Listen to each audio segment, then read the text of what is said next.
सामान्यातला सामान्य शेतकरी आज 49वी वार्षिक सर्वसाधारण सभा आपल्या नेहमीप्रमाणे या रणांगणात होत आहे आणि या सभेच्या निमित्तानं आपल्या पुढे अहवालाचं वाचन करत असताना आपल्या या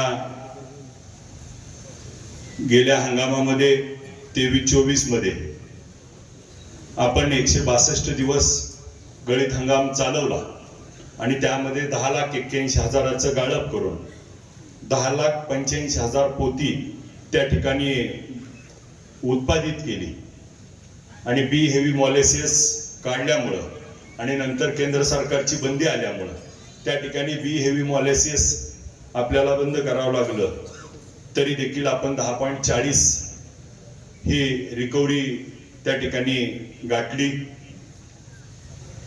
आपल्याला गेल्या हंगामात त्या ठिकाणी ज्यावेळेस हंगाम सुरू करायचा होता, हंगाम सुरू करायच्या पूर्वी देशाचे नेते शरदचंद्र पवार साहेब आपल्या कारखान्यावरती आले होते.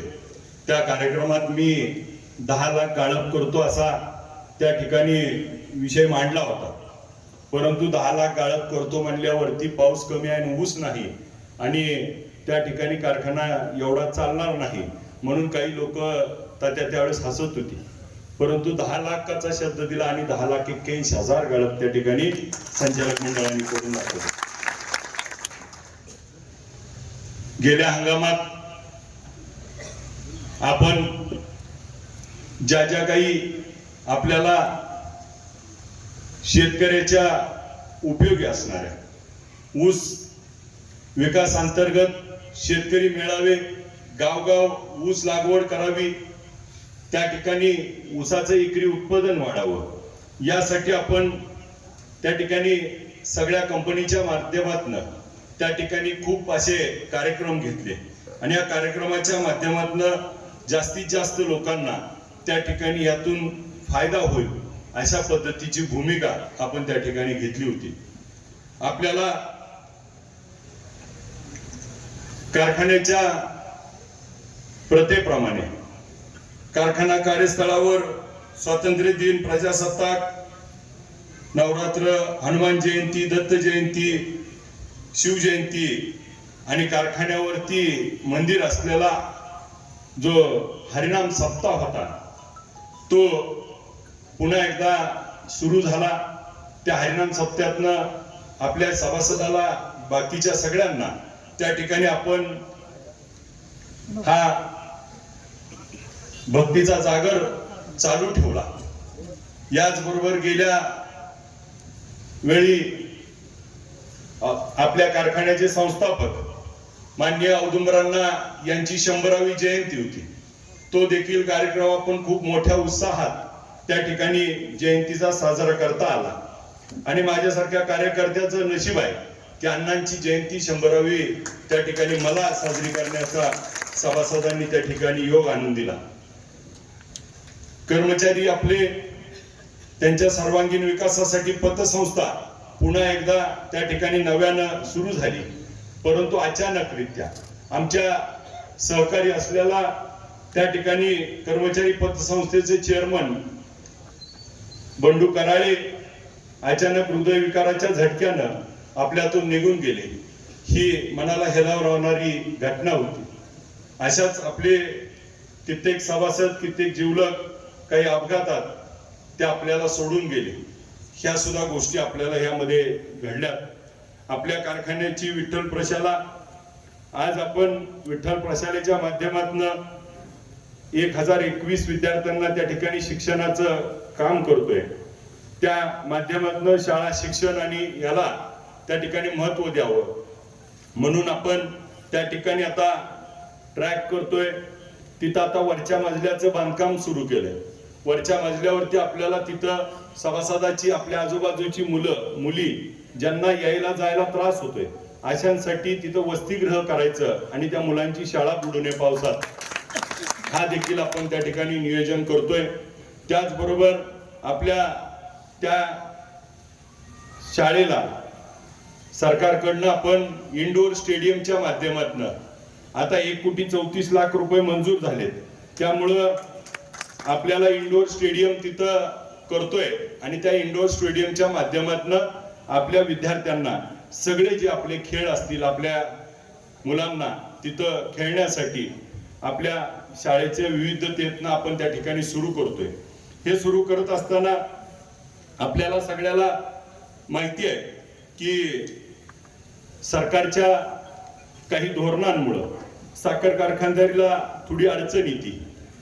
आज देशामध्ये जर बघितलं तर आपल्या इथं 35 ते 36 रुपये साखरेचे भाव सुरू आहेत आणि FRP आपल्याला 3400 रुपये दिली आहे आणि 3100 रुपये मात्र MSP आहे.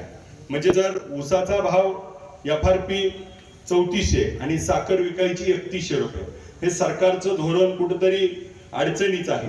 वारंवार आम्ही त्या बैठकाला मिटिंगला जातोय, तिथं कळवतोय आणि त्या ठिकाणी आंतरराष्ट्रीय बाजारामध्ये ती 6,500 ते 6,800 रुपये साखर आहे.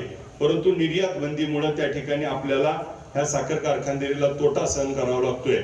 आपण मागे देखील आपल्या कारखान्यावरती या विषयावरती बोललो होतो की निर्यात बंदी आणि त्या ठिकाणी आपल्याला MSP वाढवली पाहिजे. तर MSPच्या बाबतीमध्ये 350 रुपयाचं धोरण स्वीकारावं असं सगळ्या साखर कारखान्याच्या सर्वसाधारण सभेने ठराव केलाय. मी आपल्या सर्वांना या निमित्तानं हे मागतो की त्या ठिकाणी वार्षिक सर्वसाधारण सभेनं 350 रुपये MSP करावी असा आपण सगळेजण ठराव करूया. मंजूर? या कार्यकाळामध्ये आपल्याला हे धोरण आखत असताना, कारखाना सुरू ठेवत असताना आपल्याला खूप लोकांचं सहकार्य लाभलं. त्यामध्ये राज्य सहकारी बँकेचे अनासकर साहेब असतील, दिघे साहेब असतील, आपल्या कारखान्यावरती त्यांचे अधिकारी असणारे पाटील साहेब असतील.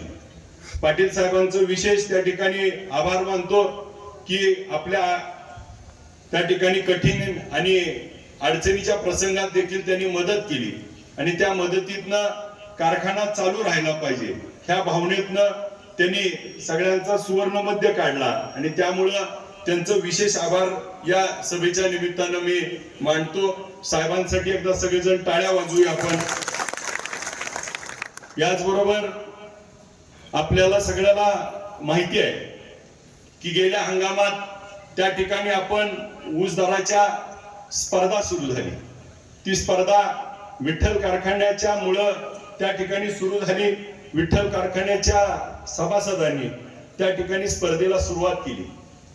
आपण गेल्या हंगामाचा जर आपण विचार केला तर गेल्या हंगामाचा आपण त्या ठिकाणी सगळ्याला आपण शब्द दिला होता की काही कारखाने आज आपल्यावरती टीका करतायत, परंतु टीका जरी करत असले तरी आज ते टीका का करतायत त्याचं देखील उत्तर देणं हे आपलं काम आहे.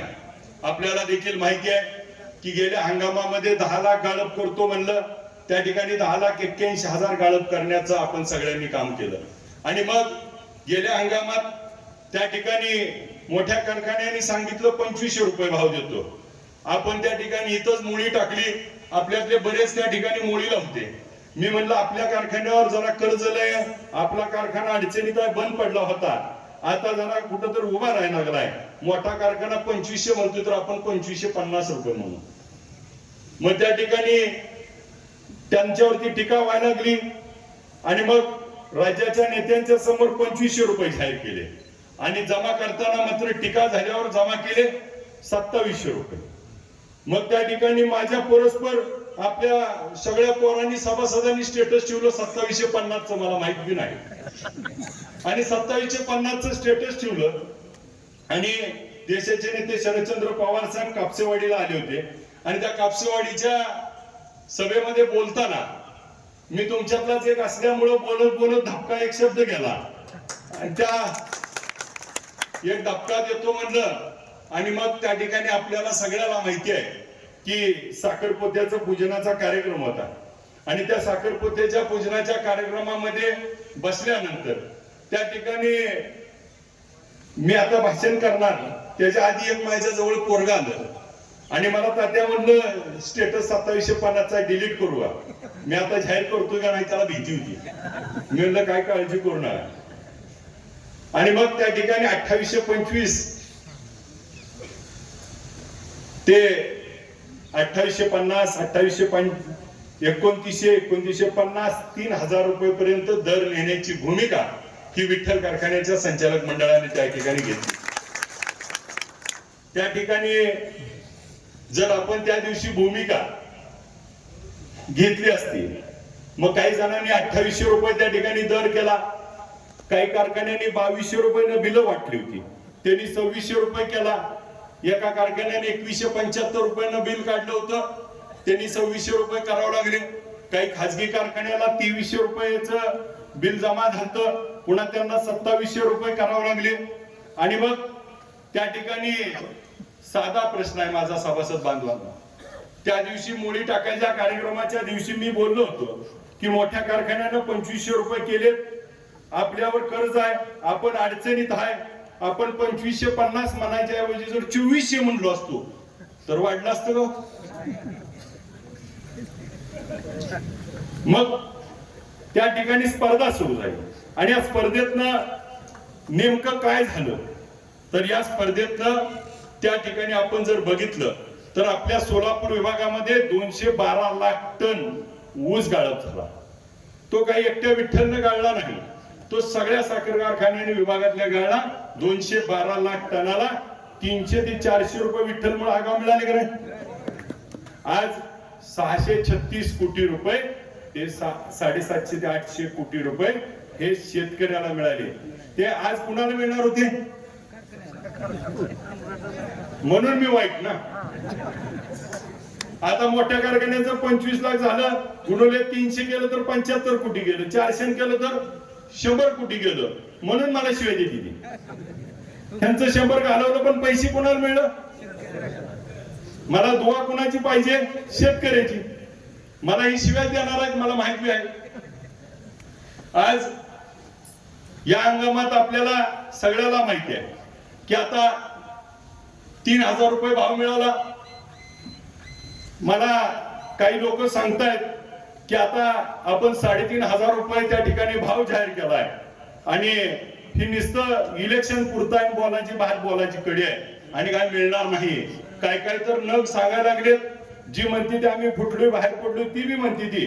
काल बोसपाटीवर एक नग म्हणला की कारखाना झाला की बंद पडणार आहे. अरे बंद पडल्याला चालू केला, मी कसं बंद पडेल.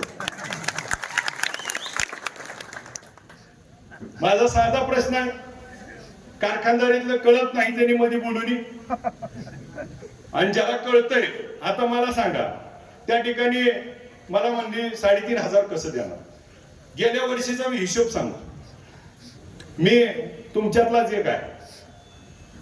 गेल्या वर्षी 388-90 कोटीची साखर विकली, 24 कोटीची लाईट विकली, 29-29.5 कोटीचं इथेनॉल विकलं, RSEN विकलं, बाकीचं राख बगॅज हे सगळं मिळून 450 कोटी आलं.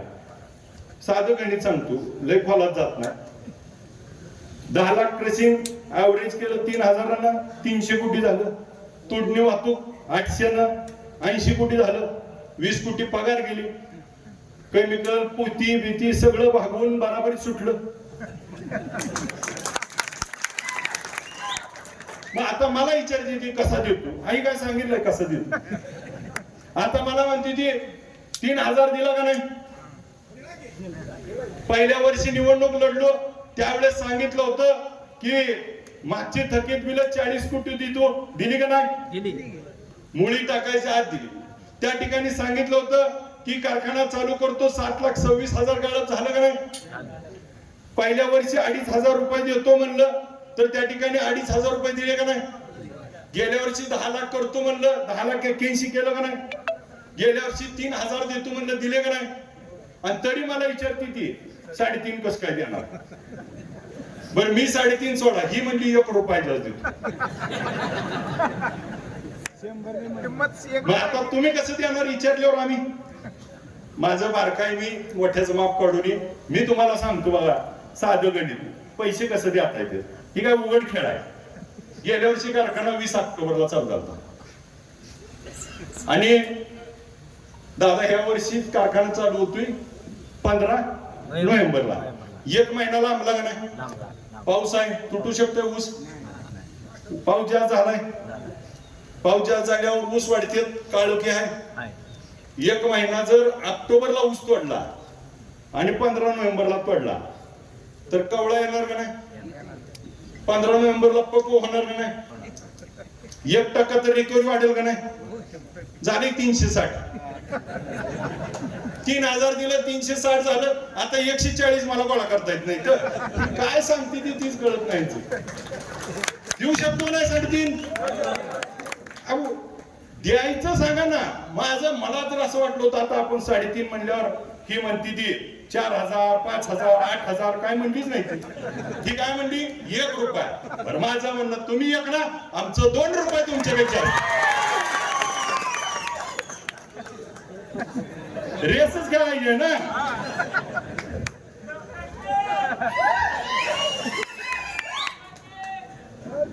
आपली भूमिका 2 रुपये शेतकऱ्याला मिळाले पाहिजे. साधं गणित आहे बा. गेल्या वर्षी त्यांनी दिला 2800, आता द्यायला लागतील 3500. किती झालं 700.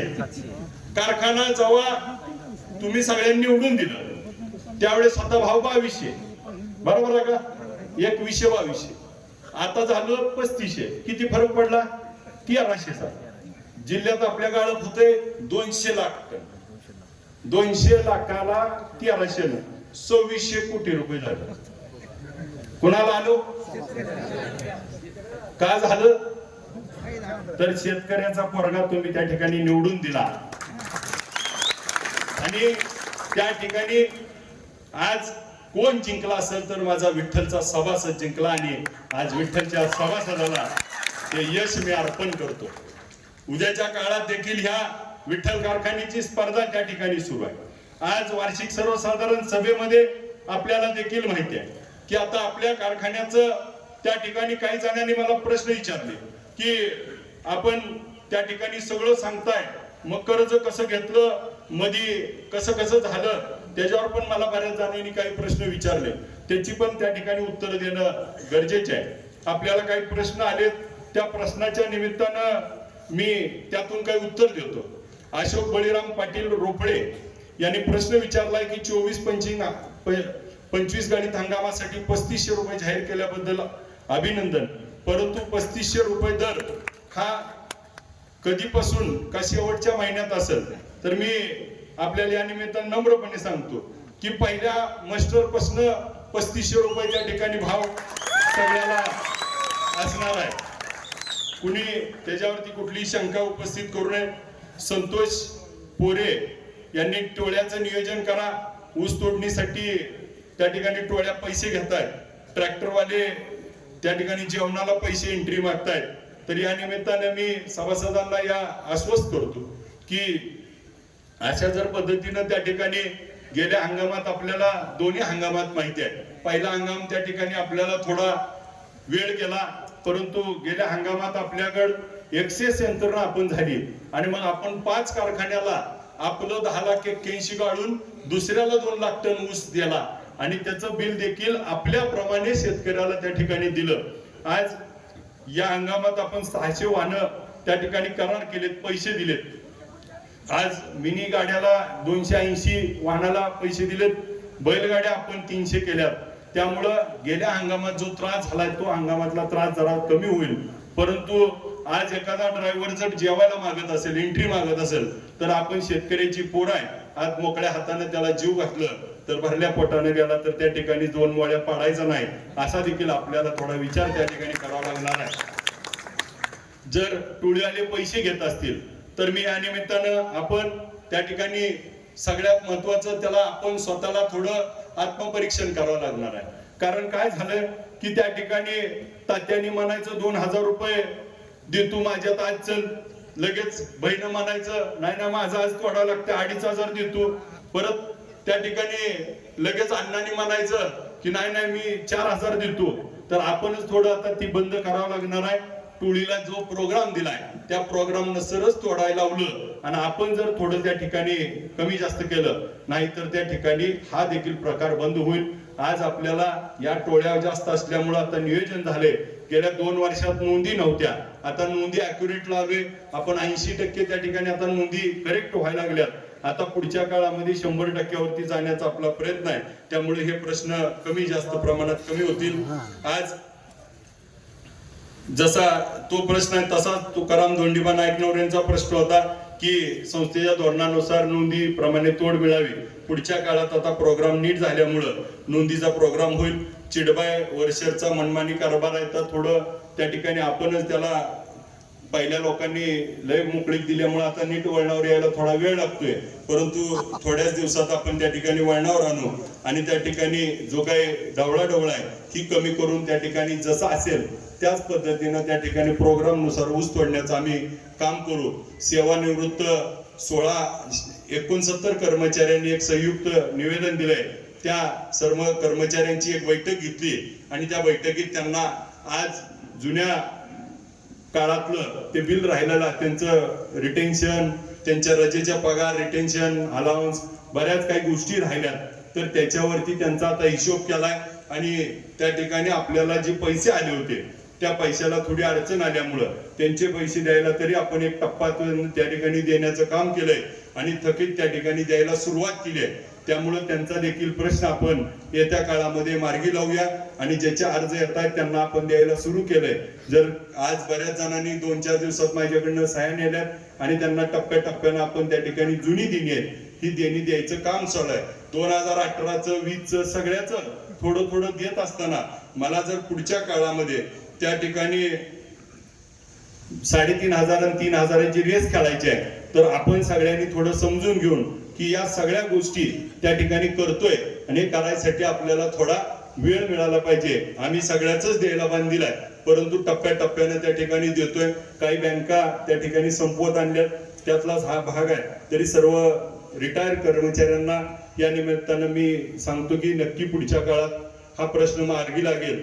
रमेश कुंडलिक रणदिवे राहणार गुरसाळे, ऊस वाहतूक करणारा रस्ता शेत रस्ते खूप हे झालेत कारखान्यामार्फत त्या ठिकाणी आपण दुरुस्ती करून द्यावी. 2 महिने थांबा, आमदार झाल्यावर सगळेच करतो रस्ते. पुढचा प्रश्न युवराज विलास पाटील यांनी विचारलाय की 1/4/2023 ते 31/4/2000 अहवाल मुदतीत मिळाला नाही त्यामुळे प्रश्न विचारता आले नाहीत तर पाऊस असल्यामुळे त्या अहवाल ज्याला दिला होता त्याच्याकडनं यायला थोडा लेट झाला तरी आम्ही त्या ठिकाणी दिलाय तरी त्याबद्दल दिलगिरी व्यक्त करतो. आज अखेरीस कारखान्याला कर्ज किती आहे हे त्या ठिकाणी समजत नाही असं विचारलंय परंतु ते मी केलेलं नसल्यामुळे आता मला लय माहिती नाही परंतु मी काही वाढवलं नाही. जी वाढवलंय ती मी आता पुढच्या भाषणात आपल्याला सांगतो आणि त्या नफा तोटा पुष्ट क्रमांक 13 मध्ये त्याचा सखोल उल्लेख केलेला आहे. 2023-24 साली कारखान्याला किती नफा व तोटा झाला हे जाहीर करावं. मग आम्ही हिशोब सांगितला ना, सांगितला, बराबरी सुटले. तोटा कोणामुळे झाला, कुणी तिथं जात होतं, कोण तक्रार करत होतं, कोण कुलूप लावत होतं हे सगळ्या सभासदाला माहित आहे. त्यामुळे त्या फलात न जाता राजकारणाकडे आपण त्या ठिकाणी आपण दिलेली ऊसाची बिलं, तोडणी वाहतूक दिली परंतु कर्मचाऱ्याची कधी देणार. माझी विनंती होती की त्या ठिकाणी मागची बिलं दिली म्हटल्यावर अभिनंदन होईल पण नाही ठीक आहे पण त्या ठिकाणी आपण कर्मचाऱ्यांच्या बाबतीत आता वरच्यांनी पण प्रश्न विचारला होता त्यात त्याचं उत्तर दिलंय की आम्ही त्यांना आता टप्प्याटप्प्याने द्यायला सुरू केलंय आणि त्या ठिकाणी आपण देऊ. मागील वृत्त नोटीस नंबर 12 विषय कार्यक्षेत्र वाढवण्याबाबत लेखी खुलासा करावा तर आपल्याला लेखी खुलासा त्या ठिकाणी पाठवला जाईल आणि माझ्या सभासदाला मी या निमित्तानं त्यांच्या प्रश्नाचं उत्तर देऊ इच्छितो की उदाहरण धरून चला आता आपल्या कारखान्याच्या शेजारी तुंगत आहे आपलं कार्यक्षेत्र मगरवाडी आहे आणि मगरवाडीच्या कॅनालच्या शेजारी पेनूर आहे. आता पेनूरचा ऊस आपल्याकडे येतोय किंवा काही शेतकऱ्याच्या जमिनी इकडं तिकडं आहेत. आता त्या सभासदाला त्या शेतकऱ्याला वाटतंय की त्या ठिकाणी मला आता 3500 रुपये भाव मिळतोय आणि मला देखील त्या ठिकाणी सभासद व्हावं तर त्या ठिकाणी तावशी आहे तवशीचे पूल ओलांडला, आता पूल झाल्यामुळं मारापूरवाल्याला वाटतंय की जुनी ती तवशी मारापूरची लोक तवशीतनं सभासद आहे ती, त्यांना वाटतंय की आम्हाला सभासद करावं। आता पुळूजवाडीचा त्यांनी विषय सांगितला, पुळूज आहे, पुळूजवाडी आहे, तिथं शेजारचा ऊस यावा असं वाटतंय।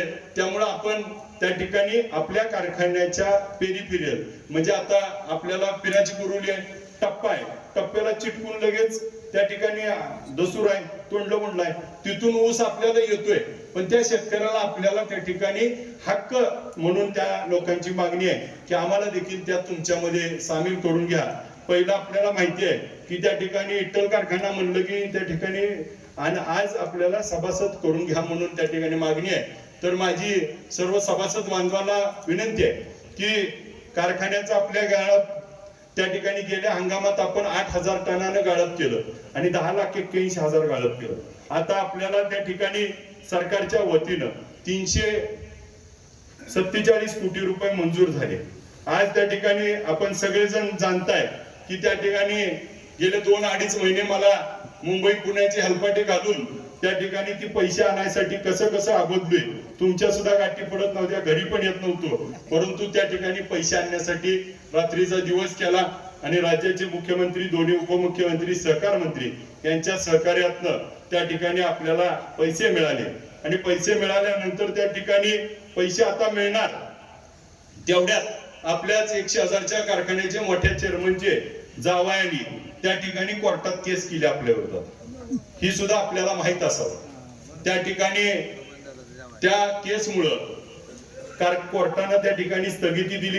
आज आपल्याला 219 कोटीच त्या ठिकाणी मिळाले आणि राहिलेले पैसे 128 कोटीतले 80 कोटी NCDC कडून 48 कोटी कोर्टात अशा अडकल्यामुळं आपले जे पैसे सगळे आले असते तर त्या ठिकाणी आपलं कारखान्याचं जे आता आपण गाळप हंगाम जो 8,000 जो 12,500 14,000 न्यायचा आहे, त्यासाठी जी कामं आपण हातात घेतली त्याला कुठेतरी आडकाठी आणण्याचं काम देखील त्यातनं झाल्यासारखं वाटायला लागलं। परंतु त्या ठिकाणी आपण आज धोरण ठेवलं की आपल्याला आलेल्या पैशात आपण ऍडजस्ट केलं पाहिजे, भागवलं पाहिजे आणि त्यातून आपण कारखान्याचं आज सगळ्याला वाटते माझा ऊस लवकर जावा, टोळ्या असाव्या, मग कारखान्याचं जेवढं गाळप आहे त्याच्या पलीकडे तर गाळप करता येणार नाही। गेल्या वर्षी 6 कारखान्याला ऊस दिलाय, या वर्षी 3500 रांग लागणार आहे आपल्याकडे आणि मग त्या ठिकाणी गाळप कसं करायचं, म्हणून त्या ठिकाणी जुनी मिल चालू करून ज्याचे पार्ट कमी आहेत फॉलिंग फिल्म आपण त्या ठिकाणी घेतोय, त्याच्या माध्यमातून काय होणार आहे तर त्या ठिकाणी आपल्याला जेवढी 220 टन स्टीम आहे त्यातली 180 टन स्टीम मध्येच त्या ठिकाणी जे 8,000 गाळप होतं ते 14,000 होणार। अशा पद्धतीची सिस्टीम नवीन टेक्नॉलॉजी वापरल्यामुळं बाहेरचं एक थेंब पाणी घ्यावं लागणार नाही। हाया स्टीम मध्ये ह्याच्यामध्ये ऑटोमेशन करून त्या ठिकाणी हाया कर्मचाऱ्यामध्ये तो कारखाना 14,000 गाळप करत। उदाहरण धरून चला, या वर्षीपेक्षा पुढच्या वर्षी ऊस जास्त आहे, या हंगामात ट्रायल जरी झाली आणि पुढच्या हंगामात 14,000 कारखाना चालू झाला तर पुढच्या वर्षी 20 लाख गाळप होणार। या गेल्या हंगामात आपण या हंगामात बघितलं 20 लाख गाळप, आपण 10 लाख गाळप केलं, 10,81,000 आणि पगार केली 20 कोटी, टनाल किती झाली 200। पुढच्या वर्षी 20 लाख गाळप केलं आणि पगार होणार 20 कोटी, त्या ठिकाणी टनाल किती झाली 100, आगाव किती मिळणार शेतकऱ्याला? मग त्या ठिकाणी ती धोरण घेणं गरजेचं आहे। म्हणून आज आपण काही गोष्टी मागे ठेवल्या आणि कारखाना मात्र पूर्ण कॅपॅसिटीने चालू व्हावा म्हणून त्या ठिकाणी भूमिका घेतली। आज या सभासदांना जे कार्यक्षेत्राच्या शेजारचे सभासद वाढवण्याचं कारण पण असं आहे की त्यांना जर सभासद करून घेतलं तर त्यांच्याकडनं 15,000 रुपये आपल्याला पैसे येतील आणि त्या पैशातनं जो मगाशी विषय मांडला होता की आज इथेनॉलच्या बाबतीतली जी भूमिका सरकार घेत आहे तर त्याच्यासाठी जर पैसे उभा राहिले तर त्यातनं आपला इथेनॉल प्रकल्प चालू होईल। आपल्या कारखान्याचं जे आता RSEA होतंय त्याच्याऐवजी जर इथेनॉल झालं तर लिटरला त्या ठिकाणी 10 रुपये त्या ठिकाणी फायदा होईल।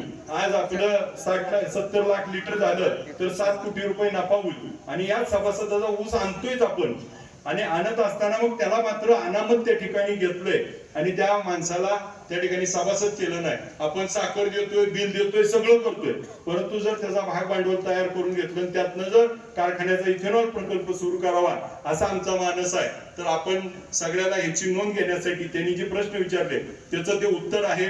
आज याचबरोबर कारखान्याचे जे पूर्वी आपल्याला माहिती होतं की तोडणी वाहतूक किंवा आपल्या कारखान्याचे ऍडव्हान्सेस खूप जास्त होते. त्यानिमित्त 615 जणांवरती मी राजकारणाचा विचार न करता सगळ्यावरती केसेस दाखल केल्यात, 138 केल्यात. लय पुढं पुढं करत होती, त्यांना वाटतं मुदावून आमच्यावर केलंय, पण त्यांनीच ऍडव्हान्स उचलले, त्याला इलाज नाही आणि त्यांच्या मागे आता चालू झालंय. आज आपल्या कारखान्याचे त्या ठिकाणी विजय शुगर वरती त्या ठिकाणी आपल्या कारखान्याचे पैसे आहेत आणि मग त्या कारखान्याचे पैसे असताना मागच्या काळामध्ये हायकोर्टाची एक आदेश होता की हायकोर्टाने त्या ठिकाणी आपले पैसे दिल्याशिवाय लिलाव करू नये आणि त्या ठिकाणी दुसऱ्याच कोर्टाकडनं दुसरा आदेश घेऊन त्या ठिकाणी लिलाव झालाय आणि मग त्यासाठी आपण परत एकदा हायकोर्टात धाव घेतली.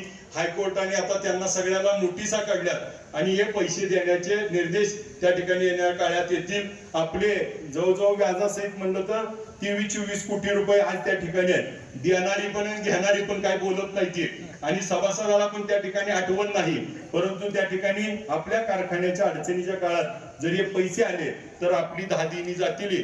म्हणून त्या ठिकाणी कोर्टात त्या ठिकाणी आपण न्याय मागतोय. मागितला पाहिजे ना, वसूल करायचे ना. आता काही राजकारण नाही, त्यांना उभं राहायचं आणि त्यांचं पैसे नाही, पण आपलं आहे ती मागायला काढायचं नाही, द्यायला पाहिजे ना. उभं राहायचं त्यांनी बी.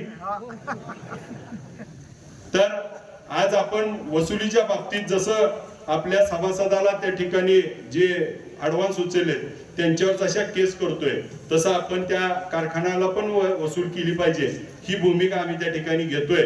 काही माझे कर्मचारी बांधवांच्या मागण्या आहेत. कर्मचाऱ्यांना त्या ठिकाणी मागच्या ह्याच्यात सांगितलं होतं महागाई भत्ता तर लागू केलाय, पण आमच्या सर्व कर्मचारी बांधवांची खूप दिवसाची मागणी आहे की 12% पगार वाढ करायची आहे ना. तर त्या ठिकाणी मी आज आपल्या सगळ्यांना त्या ठिकाणी तुडणी वाहतूकदाराला, ऊसवाल्याला सगळ्याला देतोय. तर या माझ्या कर्मचाऱ्यांना खूप दिवसापासून पगार वाढ नाही, तर मी ह्या सप्टेंबर महिना पासून 12% पगार वाढ लागू करण्याचा त्या ठिकाणी निर्णय आपल्या साक्षीनं त्या ठिकाणी घेतोय.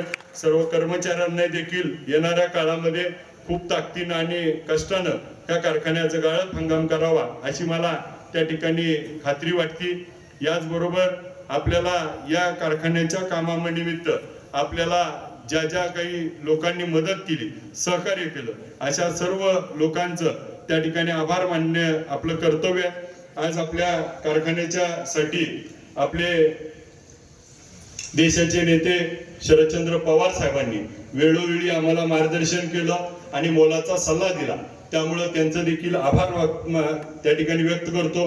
महाराष्ट्राचे राज्याचे मुख्यमंत्री माननीय एकनाथजी शिंदे साहेब, राज्याचे उपमुख्यमंत्री देवेंद्र फडणवीस साहेब, राज्याचे दुसरे उपमुख्यमंत्री अजितदादा पवार साहेब, राज्याचे सहकार मंत्री दिलीप वळसे पाटील साहेब, राज्याचे पालकमंत्री चंद्रकांत दादा पाटील साहेब, शालेय शिक्षण मंत्री जे कमिटीचे मेंबर होते दीपक केसरकर साहेब, क्रीडा मंत्री संजय बनसोडे साहेब, राज्याचे माजी उपमुख्यमंत्री उद्धवजी ठाकरे साहेब, माजी सहकार मंत्री सुभाष बापू देशमुख साहेब, माजी जलसंधारण मंत्री जयंत पाटील साहेब, खासदार सुप्रियाताई सुळे साहेब, त्या ठिकाणी रोहित दादा पवार साहेब, नॅशनल फेडरेशनचे हर्षवर्धन पाटील साहेब, साखर संघाचे अध्यक्ष उपाध्यक्ष, राज्य मंत्रिमंडळातील सर्व मंत्रिमंडळ, साखर आयुक्त, राज्य सहकारी बँकेचे विद्याधर अनासकर साहेब, दिलीपजी दिघे साहेब, वसंतदादा इन्स्टिट्यूटचे सर्व पदाधिकारी, या जिल्ह्यातले सर्व खासदार, आमदार, सर्व अधिकारी जे त्या ठिकाणी आपल्याला,